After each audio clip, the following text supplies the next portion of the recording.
Hey everyone, it's Julian, and it's been about a week since Shadowverse's second set was released, and we are here to do a meta update. In this video, I'm going to be covering some of the Japanese tournaments that have happened over the past couple days. Very interesting decks, very interesting results. We'll get into all of that, and then I'm going to be giving you guys some info and data on how to find new decks to try and different things like that. So let's get into it, but before we do, I just want to say if you guys are enjoying the videos, liking and subscribing would really help me out. We are growing so much. It's so awesome to see, and I'm glad everyone's liking the videos, and I hope you stick around. So we're going to get into it.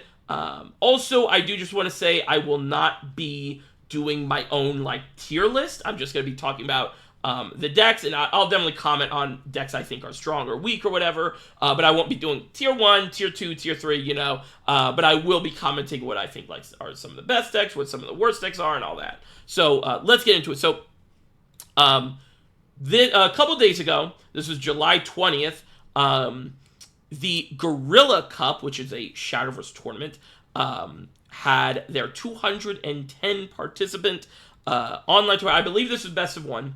And it was won by Roach. Of course, Roach is always just going to be kind of a relevant deck type. And, this was kind of before the rise of Tempo Forest and the fall of Tempo Forest. I haven't seen that deck in a while. But yeah, this is just Roach. And literally the only new cards are Lamaga and the new draw card, the 2-drop. And everything else is just the same. Roach is always going to be kind of relevant. You're always going to kind of have to keep an eye out for it, right? Some other decks that were interesting was this Puppet list that literally ran no new cards outside the one Veer. And is that 3 Odins or 1 Odin? 1 Odin. So I thought that was pretty funny. Then we had Roach again. This one, though, was actually playing Titania instead of Lamaga as new cards. Also only 2 Glades, which is kind of interesting. And then last was Artifact Portal. So, pretty standard results. I would say this is probably very much like they probably signed out for the tournament before the set came out, and they're just like, okay, let's just play the stuff we know, right?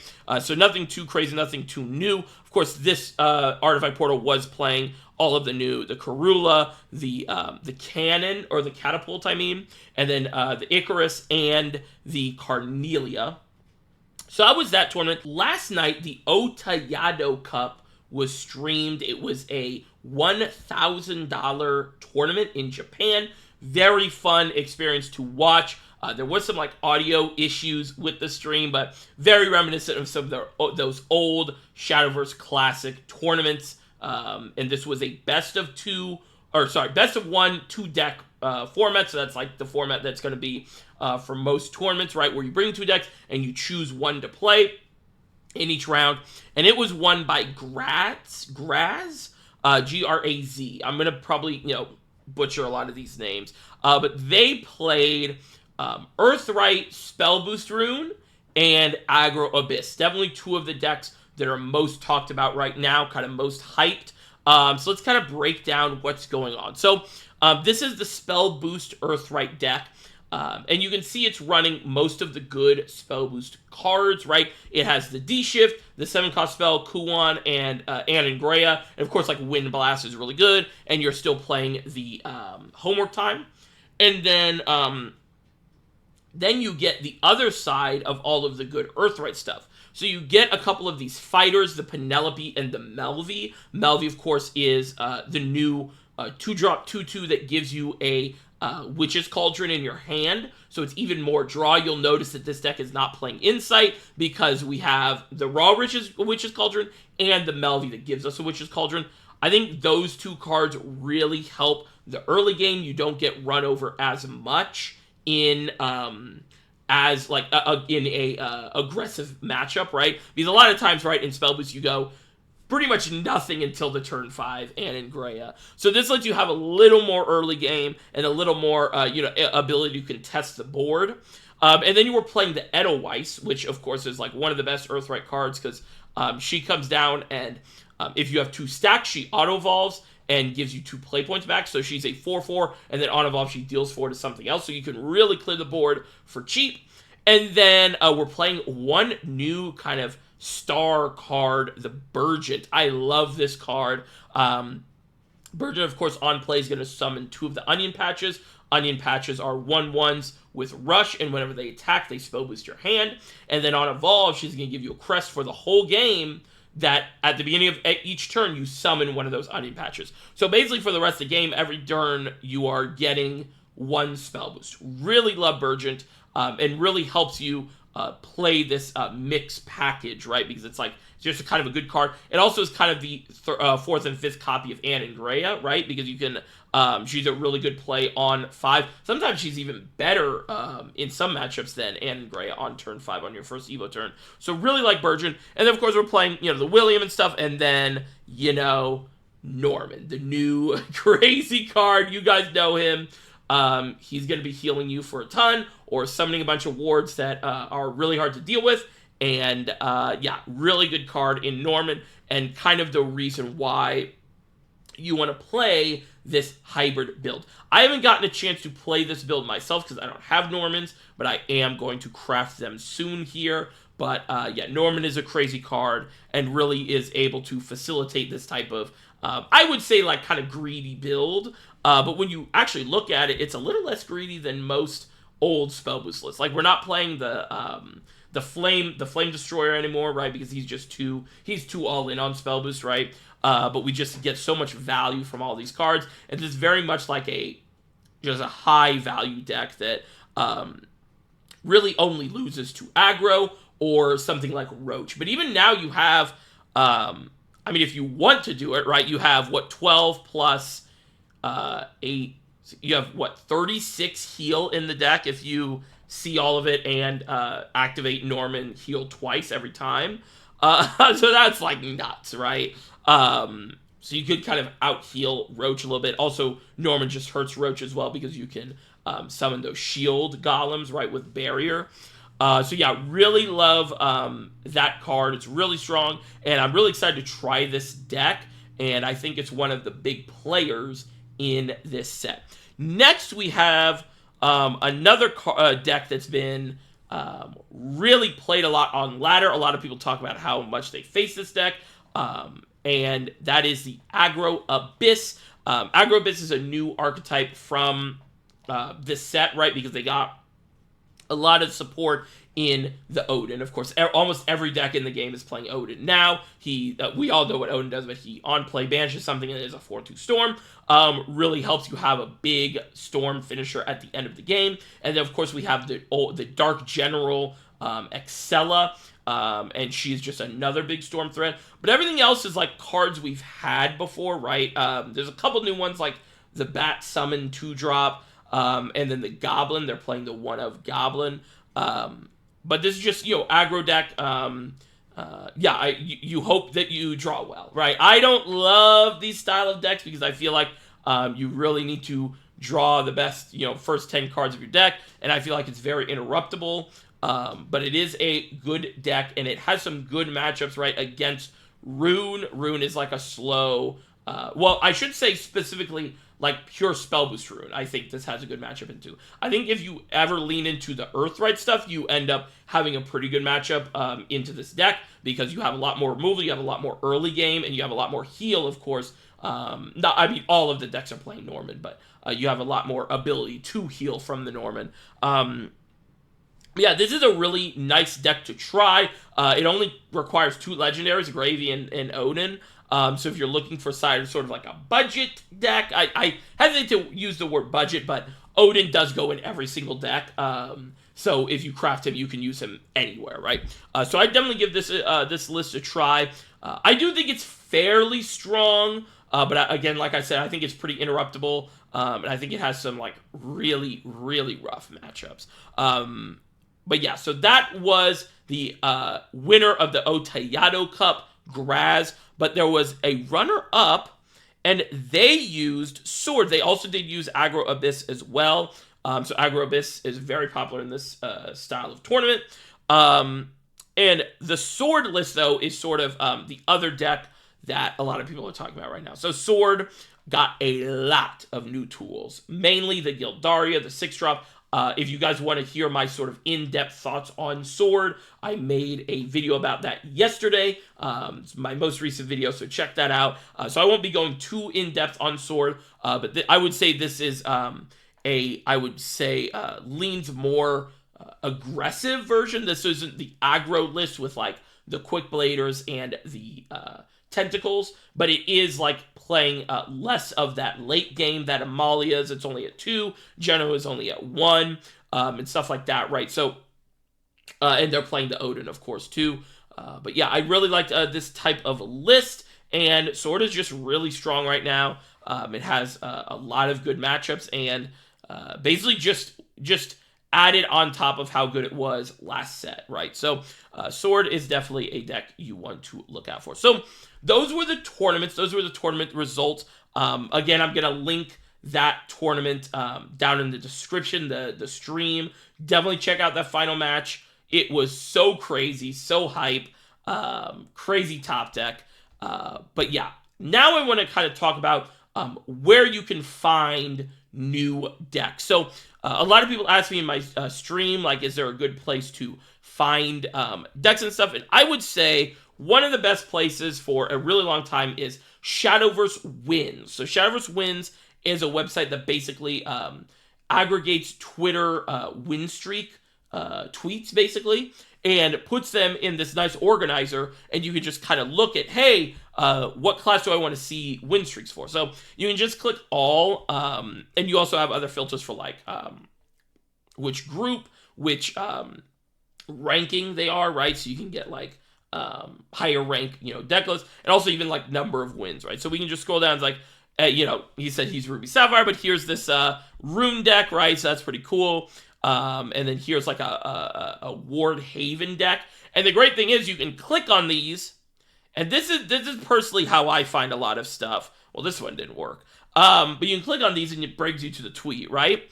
But what I like to do is sort of go down this like rabbit hole. So we'll try this one. This one didn't either. Where's because sometimes when you click on a tweet, it will give you suggestions, and none of them are at all right now. That's so funny.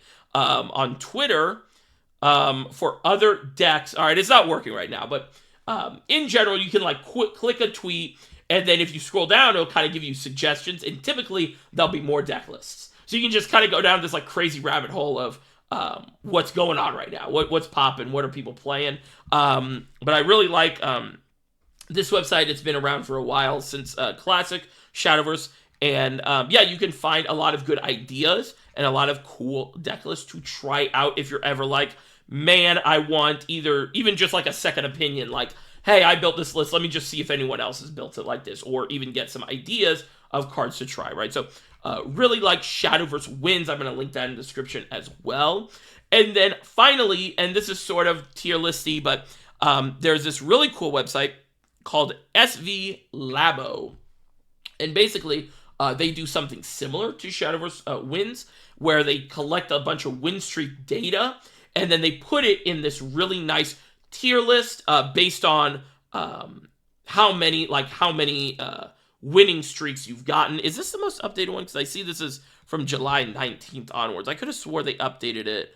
Okay, no, this is the most updated, so it's the July 19th one. So, you're able to see, like, okay, right now they say Sword is tier 1 because it has the most win streak, like, tweets and lists and stuff. Same with, and then lobby meeting is, I believe, the lobby tournaments, right? So you can see, like, 88 times it won the lobby tournament or whatever, right? But the coolest thing is you can go click on one of these, and it will take you to this interesting, like, chart where it shows you almost every card that you can play and how many copies they're playing of each card. So let's just say, what's a good, so Luminous Mage, superior Luminous Mage, that's the auto translation. You can see that she's played it 3 of a lot of the times, and you can kind of scroll over. Let's see if I can do this. You can scroll over and see the average of, like, cards in the deck. So where was Luminous Mage?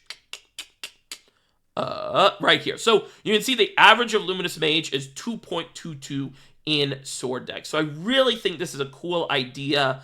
and really helps you get a gauge of like what cards people are playing in specific decks. Because obviously you can find like what decks people are playing, but being able to see like, okay, a lot of people are playing this specific card in the deck, right, is really cool. Is there anything that's at 3? Is there anyone that is playing just, or is there any card? Oh, the Luminous Lancer. Yeah, the Luminous Lancer, 2.9. That is very close. Same with the Samurai as well. But yeah, you can just see a lot of really cool. I'll say with Valse. Valse is very high too. Same with Zirconia. Her name is Statium in Japanese, which is pretty funny. But yeah, that is SV Labo. Really like this website. Very cool. So overall, what are my thoughts on the meta? Well, right now, if SVO started today, I would definitely be playing Puppets. Of course, you guys know I went on a crazy win streak with Puppets the other day, and it's just been treating me really well. Every time I kind of think, man, is this deck actually good? I play a game of it, and it's just like, feels really good. I had a game today where I was like, I won without drawing Orcus or Odin or Sylvia, because the deck can just really grind you out, and I think that's thanks to Zwei and the spell. I'm really shocked to see people not play Heartless Battle. I think that card is really strong. It helps a lot in those matchups where you just need really high value, right? So I would definitely be playing Puppets. And then my second deck is really hard to choose. I think I would lean towards Sword, just because Sword is like my favorite class, and I feel like I'm pretty good with it. But I do kind of like the idea of playing like a Rune. And you also have to think about the strategy of the two-deck best of one. That's what it's called. Where you can kind of like show a deck and maybe get them off of a certain deck, right? So like my idea was like, hey, what if what's the best deck to play to make sure no one plays like what counters Sword? Like Wardhaven doesn't really counter Sword, but Aggro Bis maybe. Let's just say, I don't think that's true, but let's just say like that type of matchup, right? You want someone to be off of Aggro Bis. You would take a second deck that's like, hey, here's my class, I'm Haven, or whatever, and kind of incentivize them to pick their other deck. So I think there's some mind games there, but I do think most of the time it's probably better to just pick the best deck or pick the deck you're most comfortable with and play that the most. So yeah, I still am coping on Amulet Haven. Amulet Haven has been really interesting. There's just a lot of cool stuff it can do. It can really grind games out. It actually feels really strong against some of these decks, like these mid-range decks like Sword or Puppets. But yeah, that is my thoughts if like SVO is starting now. Obviously, that can change. But yeah, I'm really enjoying this meta. Actually, I think it's very fun. I will say I haven't like felt frustrated with anything. I think Rune getting a lot of heal is pretty good, but I don't think it's like too broken. And I think it's a pretty balanced meta. Of course, that is coming from someone that's like my second most played deck this set this meta was Sword, and Sword is really nuts, and it is kind of frustrating to play against. So that could be just sort of like a privilege, type thing. But I do think Puppet, I almost call it Force from Shadowverse Evolve. Puppet Portal is in a really good spot right now. It's playing just a lot of strong cards. And I actually saw a really interesting build today that was Artifact Puppet Hybrid, but like not as hybrid as the original version from last set, but it was just playing a lot of the on-tempo, on-play generators, and then sort of using those generators to get even more like cards in hand, kind of, right? And of course, you're playing Karula and Alouette and stuff like that. So kind of I might try that deck. It's kind of interesting, but yeah, I'm right now I'm pretty like locked in on Puppets, and then gonna figure out what my second deck is. But yeah, I hope you guys enjoyed this video. I hope this was interesting, kind of a different take on a meta update. Kind of wanted to show you guys some of the Japanese side of things. And yeah, hopefully these resources help you, and make sure to check out that last game of the, what was it called? The Oyatoda. I'm sorry. Otayado Cup. I'm so sorry. Make sure to check that out. It was very cool. And yeah, hope you guys enjoyed, and I will talk to you later. Bye-bye.